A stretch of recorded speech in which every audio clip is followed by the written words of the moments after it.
Nagaaniif jaalalli gooftaa isiniif haa ta'u saba Waaqayyoo akkam jirtu Waaqayyoo maqaan isaa haa eebbifamu. Arras Waaqayyoo yeroo nuu kennee jireenya keenya irratti sa'aatiin hunda balamee nu laannaan dhufneerraa inni yeroo nuu kennee isiniinis nagaatti eegee Waaqayyoo eebbifamu. Mata dureen keenya irraa kana booda karaa haaraa deemta jedha. Kana booda karaa haaraa deemta jedha mata dureen keenya irraa Waaqayyoo har'a jalqabee karaa haaraa si adeemsisa. Lallaba kana booda har'a siniifan kadhadha. Lallaba kana booda xinoo siniin kadhadha. Deeqa muraasan bisesni kadhadha mata duree Waaqayyoon natti mirratti siin kadhadha waan ta'eef gara dhumaatti na duukaa hordofaa na duukaa taa'atii gara dhumaatti siin kadhadha mata duree kana Waaqayyoo toopikii yookaan mata duree Waaqayyoon natti kennirratti siniin kadhadha. Garuu ituu gara mata duree keenya irraa kanatti hin darbin Waaqayyoon galateeffannee kadhachaa gara dubbii keenya dhanna. Si galateeffannaa yaa Waaqayyoo bara keenya irratti dabaltee arras yeroo waan nu laatteef maqaan kee eebbifamu. Sabni keenis nagaa taanee dubbii kee dhaga'uu dhufneerraa ulfinni galanni siif haa ta'u. Yeroo jaalatamaa akkasii waan nu laatteef maqaan kee haa eebbifamu. Ilaa yaa gooftaa irras dubbii kee dhaga'uu dhufneerraa maqaa gooftaa Yesuus Kiristoos hin dhowwaa malee ergaan kee nuuf haa dhufu. Yaa Waaqayyo sagalee asii dubbatamu kanaan iddoo garaa garaatti jijjiirama gochaa akka jirtu har'a dhagaanii ijoollee keef maqaa Yesuus Kiristoos galgala kana booda jijjiirama ta'uuf akka dubbatte kana isaaniif haa ta'u. Maqaa Yesuus waan haaraa harka isaanii galchuu jalqabi. Yeroo keenyaaf nuuf eebbisi maqaa Yesuus jettee ameen. Isaayyaas boqonnaa 43 lakkoofsa 18 irraa kaaseen sidii dubbisaa. Ilaa akkas jedha. Kanaafis Waaqayyo isa durii yaadatinaa wanta darbettis yaada keessan hin hidhinaa. Kunoo ani wanta haaraa nan godhaa inni ammayyoos ba'utti jira. Isin isin argitanii.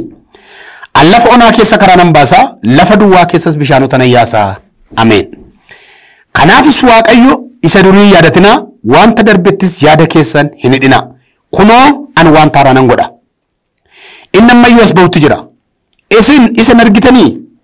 An lafa onaa keessa karaa nan baasaa lafa duwwaa keessaas bishaanota nan yaasa jedha. Waaqayyoo karaa haaraa si jalqabsiisa. Kana booda karaa haaraa deemta. Ergaa keetti kun dhaggeeffadhu. Kana booda karaa haaraa si jalqaba Waaqayyo. Karaa kaleessaatti hin fuftu kana booda karaa haaraa jalqabda. Isaayyaas boqonnaa 43 kanarraa akkuma laallee isa darbee dhiisaa jedha. Wanta darbettis yaada keessan hin hidhinaa jedha. Isa irraanfadhaa jedha. Waan haaraan jalqabaa jedha. Waan haaraan jalqabu kuni jedhe Waaqayyo lafa onaa keessattan karaa baasaa lafa duwwaa keessas bishaanota yaasaa jedha. Isa durii yaadatinaa wanta darbettis yaada keessan hin hidhinaa jedha. Mee rakkina kaleessaa boo'icha kaleessaa isatti yaada keenya dhimme isa teessee waan gara kan biraa naasayin. Waaqayyo har'a booda waan haaraan si jalqabaa jedhe. Waan haaraa si jalqaba Waaqayyo karaa haaraa deemtaa jedhe. Isaayyaas kuni macaafni raajii Isaayyaas kun boqonnaa 66 qaba. Macaafni raajii Isaayyaas boqonnaa 66 qaba qofaasaa bakka lamatti qoodama. Isaayyaas boqonnaa 66 qaba bakka lamatti qoodama. Isaayyaas boqonnaa tokko amma boqonnaa 39tti yeroo Waaqayyo firdii Israa'elitti dubbachaa turedha. In deebitan taanaan sinan diigaa lafa korraan sinan yeroo Waaqayyo jechaa turedha. Boqonnaa tokko amma 39tti yeroo Waaqayyo firdii dubbachaa turedha ijoollee Israa'elitti. In deebitan taanaan karaa keessan kanan dhiiftan taanaan sinan diigaa lafa korraan sin balleessa jedhee yeroo Waaqayyo dubbachaa turedha. Yeroo firdii ture boqonnaan tokko amma boqonnaa 39tti. Isaayyaas boqonnaa 40 amma 66tti immoo yommuu Waaqayyo araara akka godhu dubbachaa turedha. Boqonnaa 40 amma 66tti immoo yeroo Waaqayyo araara akka godhu araaraan saba isaatti akka deebi'u yeroo Waaqayyo dubbachaa turedha. Akkasuma macaafni nu amannus macaafa 66. Macaafni nu amannus 66. Nuyi kiristaanonni kan amannu macaafa 66. Wangeelli keenya yookaan macaafni nu amannu 66. Macaafni 66 kunis bakka lamatti qoodama. 39 macaafni 39 kakuu duraa yookaan kakuu moofaa jedhama. 27 immoo kakuu haaraa jedhama. Kakuu haaraa jedhama. Macaafni kakuu moofaa 39 gaaddidduu turan kakuu haaraaf. 39 kakuu haaraaf gaaddidduu turan jechuun waan kakuu moofaa keessatti haasamaa tureef dubbatamaa turetu dhufeetu raawwata jechuudha. Kakuu moofaa keessatti appilaayi ta'e jechuudha. Waan dubbatametu gaaddidduu isa ture sanatu dhufee waan qabatamaa yookaan tangible jechuudha kakuu haaraa keessatti. Kanaafuu 39 macaafni 39 gaaddidduu turan kakuu haaraadhaaf. Kakuu moofaa keessa turan 39 akkuma yeroo firdii ture Isaayyaas boqonnaa tokko amma 39tti Israa'eliif yeroo firdii ture yeroo dukkanaa ture hin deebitan taanaan lafa korraan sin geggeessa dheeroo Waaqa dubbachaa ture akkuma boqonnaa tokko amma 39tti dubbate macaafonni kakuu moofaa 39nis gaaddidduu turan kakuu haaraadhaaf. Kakuu haaraan kitaabni 27 immoo yeroo araaraa. Bara araaraa dhangala'uu dhiiga Yesuusiin bara araaraa yeroo araaraati. Yeroo Waaqayyo araara fidu, yeroo Waaqayyo saba isaatti araarame, yeroo dhiiga Kiristoosiin Waaqaaf lafarratti nagaan bu'e, karaa dhiiga Yesuus kana yeroo nuyi karaa arganne keessumaan hormootaaf warra hormoota Ayzaabota jedhamaniif yeroo Waaqayyo karaa banee dhangala'uu dhiiga Yesuusiin yeroo araarri argame Waaqaaf lafarratti nagaan bu'edha. Bara fayyinni bara baraa labsamedha. 27 kakuu haaraa sun. Isaanis boqonnaa 40 jechuunis boqonnaan 27 yeroo Waaqayyo bara araaraa fiduudhaaf ijoollee Israa'eliif waadaa itti galeedha. Amma 39tti dubbatee boqonnaa 40 irraa kaaftanii yoo dubbifattan akkas jedha. Jajjabeessaa saba koo jajjabeessaa garaa saba Yerusaalem kan rukutu dubbadhaati. Adaba saba cubbuu isaatiif harka Waaqayyo keessa adaba akka fudhate barri garbummaatti jiraachaa ture rakkinni sun akka irraa hiikame itti himaa jedha. Jabeessaa saba koo jedha. Garaa isaatti maadha garaa saba Yerusaalem kanatti maadha jabaadhu jedhaadha. Jabaadhu siin jedhe isinis Waaqayyo. Maaliif jennaan karaa haaraa jalqabda kana booda. Jajjabeessaa garaa saba kootti maati. Adabaan fudhachaa ture akka raawwate barni garbummaatti rakkachaa ture akka xumurame itti himaa jedha boqonnaa 40 irraa. 40 kaaftanii egaa yeroon 40 booda yeroo araaraa ture ijoollee Israa'eliifis akkuma kitaabni 27 kakuu haaraan wangeelli nuuf bara Kiristoos Waaqayyo wajjin arguu keenya dhiiga Kiristoos nu argame kana boqonnaan 27 nuu 40 keemma 66tti raajii Isaayaas keessa jiranis yeroo araaraa ture. Kanaaf macaan raajii Isaayaas kun qophaasaa macaafota kakuu haaraaf kakuu moofaan uumaman 66 bakka bu'a jechuudha. Akkuma kanaan dura yeroo taayila kana jalqabde miidiyaa kana irratti jalqabde isinitti hime Isaayaas amma Isaayaas namni waa'ee Kiristoos dubbatan jiru.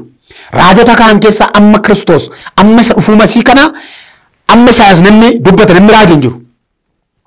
Bal'inaan ergaansaa waa'ee Kiristoos dubbata. Waa'ee wanti karaa haaraa kunillee waa'ee dhufuu Yesuusi.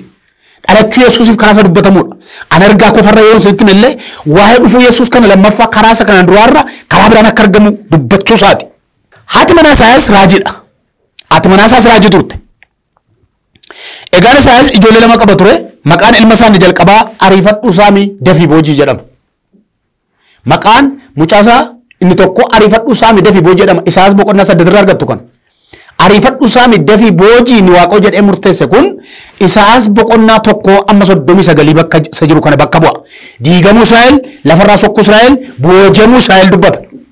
Kana argisiisuudhaan maal jedhaa waan guddaa irratti argamuu danda'u irratti caafiitii raajittii bira nan ga'edhanis 8 irraa dubbifadha. Raajittii bira ga'e isheenis hin deessee maqaan mucaa dhalatees Ariifadhuu Saamii Dafii Boojiitti moggaafame jedha.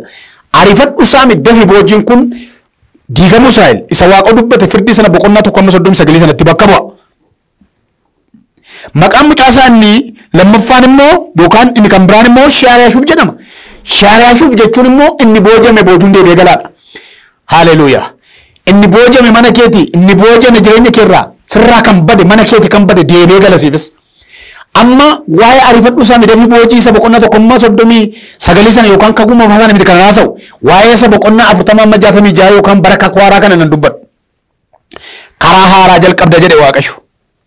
Kanaaf inni boojamee hin gala jechuutti hiikama maqaan Shaariyaashuuf jedhamu kuni inni immoo Isaayaas boqonnaa 40 amma 66tti bakka bu'a. Kanaaf Isaayaas boqonnaa 40 irraa kaasee gaa akkas jechuudhaan Waaqayyo jalqaba akkuma isinitti hime. Jajjabeessaa saba koo garaa Yerusaalem kan rukutu dubbadhaati. Adaba adabamaa turetti akka hiikame harki Waaqayyo araaraaf akka dhufetti himaa jedha. Jabeessaadha. Jabaadhu siin jedhe Waaqayyo. Haala jirtu kana keessa yeroon dhufeera dhee gooftaan. Gadda jirtu keessa jajjabaadhu. Kan lafa teessee boossu. Waan sitti badee bara baay'ee boosseef kadhattee yeroo garaa garaa rakkattee haala isaa sitti ulfaatee boossee dhiifte sanaaf jabaadhu. Barri si dhufeera dhee Waaqayyo. Jabeessaa garaa saba kootti dubbadhaati jedhee nan dubbadhaadha. Jabaadhaa jedha Waaqayyo saba koo. Garaan keessa warri raafame, garaan keessa warri gadde, warri boossan. Adabi garaa garaa warri sirra ture, rakkina garaa garaa keessa warri turtan, warri boossan jabaadhaa jedhe Waaqayyo. Barri dhufeera dhee gooftaan. Yeroon kana booda akka kanaan duraan ta'u. Haalatti kana booda deemtu akka kaleessa dheengaddaa sin rakkisu. Jabaadhu kai. Jabaadhu siin jedhe Waaqayyo. Garaa saba kootti maanaa jabeessaa jedhe waan ta'eef nan dubbadha. Jajjabaadhu kai lafa jirtu. Waaqayyo dhufeera. Boojuu kee deebisuu dhufeera. Isa jala diigame ijaaruu dhufeera. Isa karaa gadhi isa karaatti deebisuu dhufeera. Isa haalli sirkatti rukute sana si ijaaruuf Waaqayyo kaa'eera. Jabaadhaa garaa saba kanaatti dubbadhaati naa jabeessaa garaa saba koo jedhe waan ta'eef har'aanis nan dubbadha. Jabaadhu kai lafa jirtu kai jajjabaat gadda keessan olin bu'aan olin si dhufeera karaa haaraa jalqabda siin jedhe Waaqayyo karaati kana booda deemtu karaa kaleessaa miti. Egaa boqonnaa 40 kana kaasee Waaqayyo araara isaan Israa'elitti dubbachuu jalqabe. Waa'ee araaraatiin 41 dubbisaa 42 dubbisaa 43 kanarra immoo kunoo geera natu dubbisaa jira. 48 kaasee egaa akkuma amma sirrii dubbise. Waaqayyo akkas jedhaa jedhe Isaayaas. Isa darbee iyyaadatinaa wanta darbettis yaada keessan hin hidhinaa. Maaliif jennaan waan haaraan jalqaba. Waan kaleessatti turte, waan torbee kana keessatti turte, waan bu'aa turte sana irraanfadhu jedhe Waaqayyo. Itti nadhaminaa yaada keessan hiikaatti jedhe Waaqayyo. Maaliif jennaan waan haaraan jalqaba. Waan haaraan jalqabu kunoo lafa onaattan karaa hojjedha. Lafa onaa keessan karaa baasa. Lafa duwwaa keessan bishaanota yaasa. Kanaafuu boocha kaleessaa dhiisa. Gadda kaleessaa dhiisa. Gara borii keetti deemuu yoo barbaadde obboleessa obboleetti waa'ee kaleessaa teessee dhaabattee teessee boo'in waa'ee kaleessaa laalte. Dhiisaa jedhe Waaqayyo irraanfadhaa jedhe. Irraanfadhaa isa kaleessaa, gadda kaleessaa, boo'icha kaleessaa, rakkina kaleessaa dhiisaa waan haaraan jalqaba. Waan haaraan jalqabu kun immoo tokko lafa onaattan karaa hojjedha. Lafa duwwaa keessaan bishaanota yaasa. Kan nama dhibu lafti onaan amala gurguddaa hedduu qaba. Isaan keessaa garuu amala lafa onaa waan sadii duwwaan sinitti hima. Arraaba waan sadii duwwaan sinitti hima.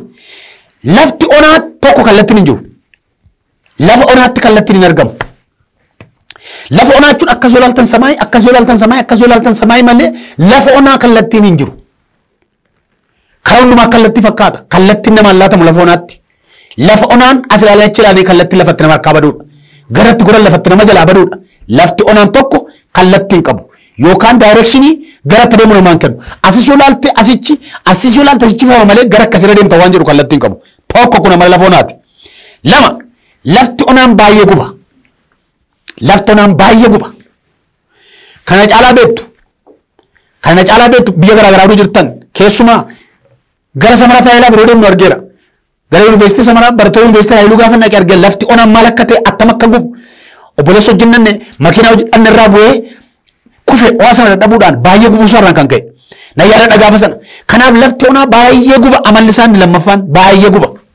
Sadaffaa lafa onaatti burqaan hin jiru, bishaan hin jiru. Lafa onaatti bishaan hin jiru. Lafa onaatti waan dhugan hin jiru. Burqaa waan jedhamu lafa onaa keessa hin jiru. Ashawaa waan ta'eef lafa onaan burqaa hin qabu. Hubadhaa. Lafti onaan tokko kallattii hin qabu. Lama baay'ee guba. Sadii burqaan hin jiru. Egaa ergaan siif qaba obboleessa koo. Ergaan sii qaba obboleettii koo. Akkasiin jedha Waaqayyo. Lafa onaa isaa lafa kallattii dhabdee garaachi kee baay'ee gubatee aartee dhiifte gaddite sanatti. Lafa karaan sirkaa bade sanatti. Lafa akkaataa dhabde sanatti. Lafa baay'ee immoo boossee gubatte sanatti. Lafa immoo burqaa dhabde sanattan alan akkasii godhadhe gooftaan. Karaa haaraan siif hojjedha. Burqaa haaraan sii saaqa. Akkaataa addaan deemta. Karaa kaleessaa miti. Isa keessaa ba'i. Yaada keetti hiikkadhu. Itti hidhamin, itti hin qabamin waan haaraan jalqaba. Waan haaraan jalqabu kun karaa haaraan siif hojjedha. Karaa haaraa deemsa jalqabda siin jedhe Waaqayyo. Waaqayyo eebbifamu. Ergaan kun siin dubbataa jira. Laala matee siin dhaggeeffattu kana siifan dubbachaa jira. Waaqayyo sitti maa jira dhaggeeffadhu. Kana booda karaa kaleessaa ittiin fuftu karaa haaraan siif hojjedha Waaqayyo. Lafa baay'ee boosseef gubatte kallattiin sirkaa badeef gadditettan burqaaf karaa hojjedha. Akka kaleessaa baajata argattee karaa argattee baajata hin dhabdu. Waaqayyo ol faana sii saaqa. Burqaas baajata ol duukaa sii saaqa. Karaa argattee baajata hin dhabdu akka kanaan dura si rakkisu. Siifan banadhe Waaqayyo. Karaa haaraa jalqabde. Waaqayyo akkasiin jedha gaa. Dhaggeeffadhu hin fudhatte yoo ta'e ergaatti namanta yoo ta'e wangeelli kun dhugaadhaatti namanta yoo ta'e isa ganaa harka sirra kaan raajii sitti mamiti raajii caalu kun wangeela haalati keessa jirtu kun ansi biraan jiru afur Waaqa erga sitti maa jira karaa kaleessa si rakkise miti arra galgalaa kaastee karaa haaraa jalqabda Waaqayyo. Kana booda karaa haaraa deemta kan gidi baaddis mangad ጉዞ ትጀምራለህ. Hin jalqabda siin jedhe Waaqayyo. Kana booda karaa haaraa deemta siin jedhe. Karaa Waaqayyo jedhe kan ati sanis hin beenu. Borganam amma galgalli kun dhibur Waaqayyo waan godhu hin beenu. Garuu kana booda Waaqayyo kakatera waan ta'eef karaa haaraan si jalqabaa akkaataa haaraan deemsa jalqabdaa karaa gufannaa kaleessaa karaa boo'icha kaleessaa miti karaa kaleessatti boossa karaa kaleessa karaatti dhabde karaa kaleessa kallattii sirkaa bade miti karaa haaraan si jalqabaa akkaataa haaraadhaan deemsa jalqabda jedhe Waaqayyo. Ergaan dubbata dhaggeeffadhu ammas Waaqayyo karaa haaraa si jalqaba. Firri keessa hormis akka kaleessaatti tun taane akka haaraatti deemsa deemtu arguu jalqaba. Akka kanaan duraa karaa argattee baajatan dhabdu. ilaashee kana naa qabadhu. Waan tokko daggattee waan tokko ol buuses rakkisoo kanaan dura. Waaqayyo akkas jedhe ol faana saaqa. Karaas burqaas. Kan nama dhibu akka mootummaatti illee addunyaa ma jiru kana keessa bu'uuraalee misoomaa kan jedhaman jiru. Bu'uuraalee misoomaa jechuun daandii, ibsaa, bishaan jedha mootummaan illee gaafa baasu. Kana baaseetu bu'uuraalee misoomaa kanaan infiraastiraakcharii akkasiidhaan uummata tajaajila. Mootummaa illee gaafa jedhu akkas. Amma isa miti nan dubbadhu. Lafa onaa keessa jirtu irratti misooma siif hojjedha Waaqayyo. Isa kana fuuraatan nan dubbadhu. Lafa onaa tamma jirtu kan irratti misooma hojjedha. Misooma hojjedhu tokko karaan itti baasa. Lafa onaan kee kana booda karaa ta'a. Lafa onaa takkaa hojjetee karaa kan baasu Waaqayyo ta'e malee kan biraan hin jiru. Lafa onaa waan jiratti karaa kan hojjetu Waaqayyo. Lafa onaatti karaa hojjedhaa isa duwwaama miti burqaan baasan. Lafa onaa irratti misooma fidee gooftaan. Lafa onaa kaleessatti bu'aa turte dheengadatti bu'aa turte. Lafa onaa kallattii sirkaa baddee teesseetti gaddite sanattan misooma hojjedha. Misooma hojjedhu tokko karaan saaqa. Lama burqaan saaqa. Akka kanaan dura karaa argattee baajatan dhabdu. Wal jala kan silaa darbin ta'u wal faanaan hojjedha. Burqaas karaas nan saaqa jedhe Waaqayyo. Kanaafu kana booda karaa haaraa deemta. Karaa haaraa jalqabdaa hin deemta. Hin sokkita si argu karaa haaraa Waaqayyo si banu kanarra. Warri kaleessa nama taatu turanis, warri kaleessa duukaa deemanis, warri kaleessa si kadhachaa turanis hin argu. Waaqayyo hamma booda karaa haaraa deemtaa jedhe. Iyyaasuu boqonnaa 3 lakkoofsa 4 isin kanaan dura karaa kana baatanii waan hin beekneef amma isa laaltanii yoo deemtan karaa deemtan hin beektu jedha. Boqonnaa 3 lakkoofsa 4 dubbifadha. Iyyaasuun kun Musee jalatti nama guddate. Nama Waaqayyoon dhagaa guddate. Adeemsa nama beeku. Musee jalatti nama guddate jechuun gaafa Museen Waaqayyo Musee wajjin haasa'u nama dhaabate dhaggeeffatu gaara Siinaarra Musee wajjin nama ture. Dargaggummaa isaatii kaasee Musee nama tajaajilaa Musee jalatti duuka buutu Musee fi Musee jalatti Waaqayyoon tajaajilaa nama turedha. Lolallee loleera. Boqonnaa 17 irraa hangafa lolaa ta'ellee lola gaafa Museen harka isaa ol kaasu Uurii fi Aroon harka isaa ol qaban kan lolaa ture Iyyaasuudha. Akkasuma biyya kanaan dhaqanii gaarreen deebuu keessatti illee nama ergameedha Iyyaasuun. Iyyaasuu kanatu Musee iddoo jedha. Museen gaafa du'u Waaqayyo kedhetti Museetti atamma biyya sana hin geessu. Gaaf tokko dhagaa rukutannaan rukutte har'a ma dubbadannaan dhiiftee waan hin jedhin goota waan ta'eef biyya deemaa jirtu kanaan ilaali kun hin geessu atachi asitti duuta. Saba kana iddoo kee kan geggeessu Iyyaasuudha. Hafuura sirra jiru Iyyaasuutti naa dabarsii itti naa himii jedhe Waaqayyo. Kanaaf Museen aangoo hundumaa Iyyaasuutti erga dabarsee cimii jajjabaadhee waan hundumaa ergatti mee hin du'e jedha. Reeffi Musee eessa akka ta'e hin beeku ergamoota Waaqayyoo irratti tollolee harka Waaqayyoo awwaale jedha. Hamma irraan beekamu. Gaafas beekamoo dhiisu malee garuu Museen gaafa Yesuus gaararra ture Eliyaas wajjin dhufanii mul'ataniiru. Harka Waaqayyoo awwaale jedha reeffa Musee. Kanaaf Iyyaasuun kun Waaqayyoon dhagaa nama guddate Musee jalatti akkaataa deemsa nama baraa guddatee fi iddoo Musee ta'ee nama iddoo Musee bu'ee saba kana geggeessuu jalqabeedha. Na hubadhaa. Gaafa Museen jiru ijoollee Israa'el Musee ilaalanii deemu. Ulee jira, maannaa jira, Musee dura deema. Kanaaf Museen duunaan Iyyaasuu boqonnaa tokkorraa kaasanii hin bu'anii jedha Museef. Wayyoo Musee jedhanii bu'an guyyaa 30 ta'anii bu'an jedha. Gaafa Museen jiru dhagaatti fudhatu har'a gaafa inni du'e immoo bo'u. Ituu isaan ta'anii bu'aa jiranii waa'ee Museedhaaf ituu gaddi ta'amu guyyaa 30 gaafa isaan ta'an Waaqayyo dhufee akkas jedhe. Museen gaafa jirus gaafa du'es garbicha kooti isin immoo boocha dhiisaa kaa deemsatti fufaa jedhe. Ati mataan keeyyuu ka'ee deemsatti fufi. Isa kaleessaaf waan kaleessa darbetti teessee boo'in ka'ee itti deemi. Ce'umsa jira fuula gadi dura. Kaa deemaa boocha dhiisaa jedhe Waaqayyo. Lafa mateessan kana kaa deemaa Iyyaasuudhaan immoo gara bitaatti gara mirgaatti hin goorin seera kana dubbisi si wajjin antara jira lafa faanni milli kee hundumaa si bal'aadha sin gargaara sin geggeessa jedhe Waaqayyotti. Iyyaasuun kaan jedha. Boqonnaa lama irratti Iyyaasuun gaadduu lama ergeedha biyya akka ni gaadaniif keessumaa immoo Iyaarikoo ilaalanii akka deebi'aniif gaadduu ergeedha. Gaadduu nama lama ergan gara biyya dhaqaa jiranitti keessumaa immoo Iyaarikoo akka isaan gaadanii deebi'aniif.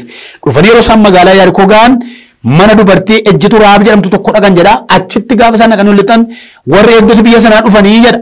Yeroos ol baaftee fooqii manaa jira. Fooqii manaarraa dhoksiteetu achitti erga isaan sokkanii booda dhufanii turanii duukaa bu'aan qaqqabduu sokkaniiru karaa Yordaanos kana jettee isaan immoo dhuftee ol baaftee isaanitti teessee haasoftee jedha. Maal naa gootu gaafa dhuftan biyya kanaaf anarras hin olcheeraa gaafa dhuftan immoo maal naa gootu jedhan jettee gaafatte. Maal jedha magaalaan kun waa'ee keenya maaltu haasa'amaa jira jedhanii gaafannaan akkas jette dubartiin kun waa'ee keessaniif dhufuu keessan dhageenyee uummanni katamaa kana magaalaan kun guutummaan waa'ee keessaniif lapheensaa baqeeratteen kannaante mumxaat የተነሳ የከተማው ሕዝብ ልብ ቀልጧል ጀት ጉባቴላ keessatti sodaanneerra mootota waan isin gootee dhuftan attan gootanii akkas dhuftan mootota gurguddaa attan turkutanii akka dhuftan waa waaqa sun duratti hojjete dhageenya katamaan kun namni sodaateeratte garuu maal laaf gootu gaafa dhuftan anarras hin olchiraatti Karaa fooqee ishee gadi buufte. Hubadhaa dubartiin kun ejjituudha. Dubartiin kun ejjituudha. Warra jira jedhaman keessaa ejjituu kana tola. Isa booda isaan akka jedhanii waadaa galan karaa amma nu oolchite kana karaa gadi buufte fooqee irraa kana kirrii diimaa hidhi. Kirrii diimaa sana hidhi. Kirrii diimaa sana hin hidhu yoo ta'e atiif ijoolleen maatiin keessan mana kana keessa saawwamaa ta'a gaafa yaarkoon jijjiddu. Kirrii diimaan sun gaafa dhumnu hin jiru yoo ta'e nu ittiin gaafatamnu. Kakaan kun nurratti hojjetu. Isa ituu hidhameeruu garuu namni sitti bu'e kakaan kun nurratti raawwatata. Kanaaf ati hin baddu gaafa sana maatii keejjin ooltaa jedhaniitu deebi'anii Iyyaasuutti banii jedha. Gaaddonni dhufan kun deebi'anii Iyyaasuutti minaan shiiximii ganama bariidhaan kaan jedha. Oo haaleluyyaa. Egaa migira dubbii kottan dhufa gaafa isaan Yaarikoo dhufan gaafa Yaarikoon jijjiddu dubartii kanatu oole maatii ishee wajjin. Kirrii diimaa gaafa isheen hiite sun milikkita dhiiga Yesuus arradu ittiin oolluti. Eewura dubartiin kun ejjituu turtedha. Warra cubbamootaaf warra kakuu abdii hin qabneef warra hormootaaf dhufee dhuuduu Yesuus. Dubartiin kun ejjituudha. Kirrii diimaa hiitee jara kana simachuu irraan kan kee namoota waaqoo simachuu irraan kan kee badiisa magaalaa Yaarikoon gimbii Yaarikoo jigee ta'e keessa oolte. Gaafa isaan dhufee itti marsan boqonnaa jaha dubbifadhaa Iyyaasuu gaafa inni dhufee naannee jigu sana qophaasa manni ishee dhaabatee hafe maatii wajjin hafte. Kanaaf egaa boqonnaa sadii irratti ce'uudhaaf kaan jedha Yordaanosiin. Gaafa isaan ce'uudhaaf kaan Waaqayyo kaa ce'a jennaan Iyyaasuun gaggeessitootatti mee saba gidduu deemee yeroo saanduqni kakuu bidiruu Waaqayyo lafa jiru ka'u isinis ka'aati duukaa deemaa. Kakuun bidiruu kun immoo dhundhuma 2,000 sitti fagaatee deemu. Kana caalaa ittiin dhiyaatinaa. Yeroo luboonni fudhanii kaan kakuu bidiruu kana ilaalaati kaa lafa teessanii jedheen. Isarraa immoo siniif isa gidduu dhundhuma 2,000 fageenya jiraatu jedhe. Oo haaleluyyaa. Kanaaf laga Yordaanositti gadi buuta hin ceenaa kakuu bidiruu ilaalaa deemaa jedhe. Egaa boqonnaa lakkoofsa 4 akkas jedha. Kakicha laaltanii yoo deemtan akka itti deemtan hin beektu. Karaa isin kana booda deemtan karaa kanaan duraa miti. Akka karaa kaleessaa miti. Akka yeroo Museen jiruu sana miti. Akka karaa lafa yeroo boofaa heddamanii miti. Akka maallaa nyaatan sanaa miti. Ulee Musee gaafasii miti. Har'a kakuu bidiruu sun dura jira jedheen. Kakuu bidiruu laaltanii deemtu. Kakichi kakuu bidiruu si dura jira.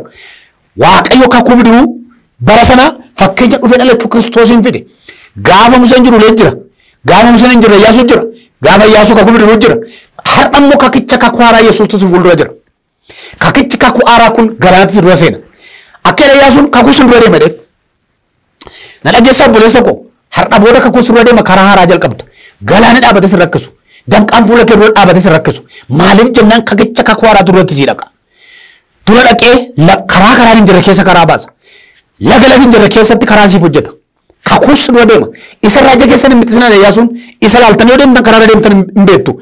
Kanaan kana boodaa karaa kanaan duraa miti. Waaqayyo karaa sii geeddara. Waaqayyo akkataa sii geeddara. Waaqayyo akkataa jireenya kee geeddara. Waaqayyo akkataa tajaajila kee geeddara. Waaqayyo karaa namatti seegutuun taane karaa haaraa sii geeddara. Har'aa booda karaa haaraa deemta. Karaa haaraan sii saaqameera. Ilaa dubbadhu ofirratti raaji kana. Har'a booda karaa haaraan sii saaqameera. Karaa rakkisaa kaleessaa miti. Karaa boo'icha kaleessaa miti. Karaa lollitti baay'atu kaleessaa miti. Karaa danqaan keessa guute kaleessaa miti. Waaqayyo karaa haaraa sii jalqabeera. Har'a booda karaa haaraa deemta siin jedhe Waaqayyo. Karaa hiddamuun keessa jiru miti kana booda. Karaa rakkachuun keessa jiru, karaa dukkanni keessa jiru miti kana booda. Kakicha kakuu haaraa Yesuustu si dura deema. Karaa haaraa jalqabda guyyaa guyyaatti haarama. Karaa haaraa deemsatti fufta. Karaa haaraa sii saaqamu kanaan illee ceeta. Waaqayyo ce'umsa fida. Gara kakuu keetti gara dubbii keetti ceeta. Qorontoos irraa boqonnaa 16 lakkoofsa 9. Qorontoos irraa boqonnaa 16 lakkoofsa 9 akkas jedha. Warri ittiin morman baay'ee yoo jiraatan iyyuu hojii guddaadhaaf hojii waa'ee baasu hojjechuudhaaf karaan anaaf saaqameera dha Phaawulos. Warri ittiin morman baay'een yoo jiraatan iyyuu hojii guddaa hojii ulfina qabeessa hojjechuudhaaf karaan anaaf banameera.